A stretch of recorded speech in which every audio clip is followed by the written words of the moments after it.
नमस्कार किसान भाइयों, टेक्निकल एग्रीकल्चर के इस खास एपिसोड में आपका हृदय से स्वागत है। आज हम आपको धान के खेत की उस दुनिया में ले चलेंगे जिसे हम अक्सर अपनी आंखों से देख तो पाते हैं, लेकिन उसके अंदर चल रहे चमत्कार को समझ नहीं पाते। हम बात कर रहे हैं उस सुनहरे दौर की जब धान की बालियां निकलती हैं और पौधे में एक नई जान, एक नई पीढ़ी को जन्म देने की तैयारी शुरू होती है। आपकी पूरी फसल का भविष्य, आपकी मेहनत का असली फल इन्हीं कुछ दिनों की एक बेहद नाजुक और जटिल प्रक्रिया पर टिका होता है। यह प्रक्रिया है परागण, पॉलिनेशन और निषेचन, फर्टिलाइजेशन। आखिर एक खाली दाने के छिलके के अंदर दूध कैसे भरता है? वो कौन सी शक्ति है जो इस दूध को ठोस चावल के दाने में बदल देती है? हवा का एक हल्का सा झोंका कैसे लाखों दानों का भविष्य तय करता है? और धान के फूल का मुंह खुलने और बंद होने के पीछे का विज्ञान क्या है? आज के इस वीडियो में हम किसी भी तरह की दवा या स्प्रे की बात नहीं करेंगे। आज हम सिर्फ और सिर्फ प्रकृति के उस अद्भुत विज्ञान को समझेंगे जो हर साल आपके खेतों में घटित होता है। यह एक माइक्रोस्कोपिक जर्नी, एक सूक्ष्म यात्रा होगी जो आपकी आंखों के सामने दाना बनने के पूरे रहस्य को परत दर परत खोल देगी। तो चलिए शुरू करते हैं धान के दाने के जन्म की यह अद्भुत कहानी। भाग 1, गर्भावस्था का संकेत, गभोट अवस्था और झंडा पत्ती का महत्व। किसान भाइयों, दाना बनने की कहानी बाली के निकलने से भी पहले शुरू हो जाती है। जब धान का पौधा अपनी पूरी ऊंचाई ले लेता है और उसका तना नीचे से हल्का फूलने लगता है, तो समझिए कि पौधा अपनी गभोट अवस्था या बूटिंग स्टेज में आ चुका है। यह पौधे की गर्भावस्था है। जैसे मां के गर्भ में शिशु पलता है, ठीक वैसे ही तने के सबसे ऊपरी हिस्से में पत्ती के खोल, लीफ शीथ के अंदर एक नन्ही सी बाली सुरक्षित रूप से विकसित हो रही होती है। और इस अवस्था का सबसे बड़ा सूचक है झंडा पत्ती, फ्लैग लीफ। यह बाली के ठीक नीचे निकलने वाली आखिरी पत्ती होती है। यह किसी सिपाही की तरह सीधी खड्डी रहती है।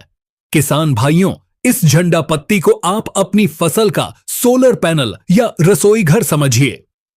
यह पत्ती बाकी सभी पत्तियों से ज्यादा चौड़ी और ज्यादा हरी होती है, क्योंकि यही वो पत्ती है जो लगभग 75% भोजन, स्टार्च अकेले बनाती है, जो बाद में दानों में भरने वाला है। इसका स्वस्थ रहना दाने के वजनदार होने की गारंटी है। जब यह गभोट अवस्था पूरी हो जाती है तो वो जादुई क्षण आता है जब बाली उस पत्ते के खोल के पर्दे को चीरकर बाहर की दुनिया में अपना पहला कदम रखती है। यह नजारा सचमुच अद्भुत होता है। बाली धीरे धीरे ऊपर की ओर अपनी यात्रा शुरू करती है और अगले 7 से 10 दिनों में पूरी बाली बाहर आ जाती है, आसमान की ओर अपना मुंह किए हुए। लेकिन अभी कहानी शुरू हुई है। असली जादू तो अब शुरू होने वाला है। भाग 2, फूल खिलने का अनदेखा सच। एक दाने की शारीरिक रचना किसान भाइयों, जिसे हम धान का दाना कहते हैं, वह असल में वनस्पति विज्ञान की भाषा में एक स्पाइकलेट है, जिसके अंदर धान का फूल बंद होता है। चलिए इसे जरा और करीब से एक माइक्रोस्कोप से देखते हैं। हर दाने के ऊपर 2 छिलके होते हैं, एक बड्ढा लेमा और एक छोटा पलिया। यही वो छिलके हैं जो बाद में चावल की भूसी बनते हैं। ये दोनों छिलके एक ताले की तरह आपस में बंद रहते हैं और अंदर के नाजुक अंगों की रक्षा करते हैं। अब देखते हैं इस ताले के अंदर क्या है। एक नर भाग, स्टेमन। इसके अंदर आपको 6 पतले धागे जैसे पुंकेसर, स्टेमन्स मिलेंगे। हर धागे के सिरे पर एक कैप्सूल जैसी संरचना होती है जिसे परागकोश, एंथर कहते हैं। किसान भाई अपनी भाषा में इसी को बूढ़ कहते हैं। इसी परागकोश के अंदर हजारों लाखों की संख्या में सूक्ष्म पाउडर जैसे कण भरे होते हैं। यही हैं परागकण, पॉलिन ग्रेन्स। ये पौधे के नर युग्मक, मेल गेमेट्स हैं। 2 मादा भाग, पिस्टिल। इन्हीं 6 पुंकेसरों के बीच में केंद्र में पौधे का मादा भाग होता है, जिसे स्त्री केसर, पिस्टिल कहते हैं। इसके 3 हिस्से होते हैं। वर्तिकाग्र, स्टिग्मा, सबसे ऊपर का हिस्सा जो पंख जैसा और चिपचिपा होता है। इसका पंख जैसा डिजाइन इसलिए होता है ताकि यह हवा में उड़ते हुए परागकणों को आसानी से पकड़ डेच सके, जैसे एक कैचर ग्लव गेंद को पकड़ता है। वर्तिका, स्टाइल। वर्तिकाग्र को नीचे अंडाशय से जोड़ने वाली पतली नली। अंडाशय, ओवारी, सबसे नीचे का गोल हिस्सा जिसके अंदर मादा कोशिका, ओव्यूले, सुरक्षित होती है। यही अंडाशय बाद में विकसित होकर चावल का दाना बनता है। तो अब आप समझ गए कि हर एक दाने के अंदर कितनी जटिल मशीनरी छिपी हुई है। अब सवाल यह है कि यह फूल खिलता कब है और कैसे। भाग 3, प्रकृति का अलार्म, परागण का सटीक समय और प्रक्रिया। किसान भाइयों, धान का पौधा घड़ी देखकर काम करता है। यह अपनी सबसे जरूरी प्रक्रिया के लिए दिन के सबसे उत्तम समय का इंतजार करता है। परागण का समय धान में फूल खिलने और परागण की क्रिया मुख्यतः सुबह के समय होती है। शुरुआत सुबह 8 बजे के आसपास। चरम सीमा, पीक टाइम, सुबह 9 बजे से 11 बजे के बीच का समय सबसे महत्वपूर्ण होता है। समापन दोपहर 12 बजे तक यह प्रक्रिया लगभग शांत हो जाती है। यह इसी समय क्यों होता है? इसके पीछे ठोस वैज्ञानिक कारण हैं। सुबह के समय सूरज की रोशनी पर्याप्त होती है, तापमान आदर्श 25 से 32 डिग्री सेल्सियस होता है और हवा में नमी का स्तर परागण के लिए सबसे अनुकूल होता है। अब देखिए होता क्या है। जैसे ही सही तापमान और रोशनी मिलती है, दाने के छिलकों लेमा और पेलिया के आधार पर मौजूद 2 छोटी मांसल संरचनाएं, जिन्हें लोडिक्यूल्स कहते हैं, पानी सोखकर फूल जाती हैं। इनके फूलने से अंदर से दबाव बनता है और दाने के दोनों छिलके, जो एक ताले की तरह बंद थे, धीरे धीरे बाहर की ओर खुलने लगते हैं। फूल का मुंह लगभग 30 से 60 मिनट के लिए खुलता है। यही है वो गोल्डन आवर। जैसे ही मुंह खुलता है, अंदर से 6 पुंकेसर बूर बाहर की ओर लटक जाते हैं। हवा के संपर्क में आते ही और तापमान के कारण ये परागकोश सूखकर फट जाते हैं। फटते ही इनके अंदर भरा लाखों का जीवनदायी पाउडर यानी परागकण हवा में बिखर जाता है। यह एक सुनहरी धूल के बादल जैसा दिखता है। अब शुरू होता है किस्मत का खेल। धान की फसल मुख्य रूप से स्वपरागित सेल्फ पॉलिनेटेड होती है। इसका मतलब है कि ज्यादातर मामलों में उसी फूल के परागकोश से निकले परागकण उसी फूल के पंख जैसे चिपचिपे वर्तिकाग्र स्टिग्मा पर गिर जाते हैं। लेकिन प्रकृति हमेशा एक बैकअप प्लान रखती है। कुछ परागकण हवा के हल्के झोंकों से उड़कर पास वाली बाली के किसी दूसरे फूल के वर्तिकाग्र पर भी पहुंच जाते हैं। इसी पर परागण क्रॉस पॉलिनेशन कहते हैं। यही कारण है कि इस समय शांत मौसम और हल्की हवा का होना एक वरदान है। तेज हवा या बारिश इन परागकणों को बहा ले जाती है या नष्ट कर देती है, जिससे परागण सफल नहीं हो पाता। भाग 4, जीवन का अंकुरण, निषेचन की अदृश्य यात्रा। तो परागकण अपनी मंजिल यानी वर्तिकाग्र पर पहुंच चुका है, लेकिन क्या काम पूरा हो गया? जी नहीं, असली यात्रा तो अब शुरू होनी है। यह किसी फिल्मी कहानी से कम नहीं है। जैसे ही परागकण उस चिपचिपे वर्तिकाग्र पर लैंड करता है, वह वहां से नमी और पोषण लेना शुरू कर देता है और अंकुरित होता है। इसमें से एक पतली सी ट्यूब, एक सुरंग निकलनी शुरू होती है, जिसे परागनली पोलन ट्यूब कहते हैं। यह परागनली किसी जड़ी DDH की तरह वर्तिका स्टाइल के अंदर से अपना रास्ता बनाती हुई नीचे अंडाशय ओवरी की ओर बढ़ने लगती है। इस नली के अंदर पौधे के 2 नर युग्मक मेल गमीट्स भी साथ साथ यात्रा कर रहे होते हैं। यह एक रेस है, एक दौड़ डिच है अंडाशय के अंदर मौजूद मादा कोशिका ओवुले तक सबसे पहले पहुंचने की। जब यह परागनली अंडाशय में पहुंच जाती है, तो निषेचन फर्टिलाइजेशन का चमत्कार होता है। पहला नर युग्मक मादा कोशिका के साथ मिलकर भ्रूण एम्ब्रियो बनाता है। यही भ्रूण आगे चलकर पौधे का बच्चा यानी नए पौधे का बीज बनता है। दूसरा नर युग्मक केंद्र में मौजूद एक अन्य कोशिका के साथ मिलकर भ्रूणपोष एंडोस्पर्म बनाता है। यही भ्रूणपोष वो स्टार्च वाला हिस्सा है जिसे हम चावल के रूप में खाते हैं। यह उस नन्हे भ्रूण का भोजन है।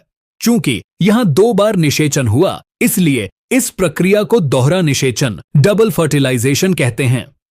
जैसे ही यह प्रक्रिया सफलतापूर्वक पूरी होती है, फूल को संकेत मिल जाता है कि उसका मिशन पूरा हुआ। अब दाने के दोनों छिलके लेमा और पलेया वापस बंद हो जाते हैं, ताकि अंदर विकसित हो रहे नन्हे भ्रूण और उसके भोजन की सुरक्षा की जा सके। फूल के बाकी हिस्से जैसे पुंकेसर और वर्तिकाग्र सूखकर DDH जाते हैं। भाग 5, दूध से चावल तक का सफर, दाना भरने की अवस्थाएं। निषेचन के बाद दाना अब एक फैक्ट्री में बदल जाता है। अब काम शुरू होता है उस झंडा पत्ती का, जिसे हमने फसल का रसोई घर कहा था। झंडा पत्ती और पौधे के अन्य हरे भाग सूरज की रोशनी, पानी और कार्बन डाइऑक्साइड की मदद से प्रकाश संश्लेषण फोटोसिंथेसिस की क्रिया करते हैं और भरपूर मात्रा में शुगर कार्बोहाइड्रेट बनाते हैं। यह शुगर पौधे की नसों फ्लोएम के माध्यम से एक पाइपलाइन की तरह पत्तों से होकर तने और फिर बाली के हर एक दाने तक पहुंचाई जाती है। यह प्रक्रिया अलग अलग चरणों में होती है जिसे किसान भाई आसानी से पहचान सकते हैं। 1. दूधिया अवस्था मिल्की स्टेज। निषेचन के बाद शुरुआती 10 से 12 दिनों में दाने के अंदर यह शुगर और पानी का घोल इकट्ठा होता है। अगर आप इस समय दाने को दबाएंगे तो उसमें से दूध जैसा सफेद तरल पदार्थ निकलेगा। यह भ्रूण का पोषण है। 2. नरम गुंदे आटे की अवस्था सॉफ्ट डॉग स्टेज। अगले 1 हफ्ते में यह दूधिया तरल धीरे धीरे गाढ़ा होने लगता है और एक नरम पेस्ट या गुंदे हुए आटे जैसा बन जाता है। दाने में वजन बढ़ना शुरू हो जाता है। 3. सख्त अवस्था हार्ड डॉग स्टेज। इसके बाद दाने के अंदर का पदार्थ और भी सख्त होने लगता है। पानी की मात्रा कम होती जाती है और स्टार्च के कण जमने लगते हैं। 4. परिपक्व अवस्था मैच्योर स्टेज। आखिरकार दाना पूरी तरह से ठोस, सख्त और अपने अंतिम आकार में आ जाता है। बाली का रंग हरे से सुनहरा होने लगता है और वह वजन के कारण नीचे की ओर झुक जाती है। यह पूरी प्रक्रिया परागण से लेकर दाने के पकने तक लगभग 25 से 35 दिन का समय लेती है, जो कि धान की किस्म और मौसम पर निर्भर करता है। तो किसान भाइयों, आज आपने देखा कि एक नन्हा सा दाना जिसे हम थाली में देखते हैं, वह प्रकृति की कितनी जटिल, कितनी सटीक और कितनी अद्भुत प्रक्रिया का परिणाम है।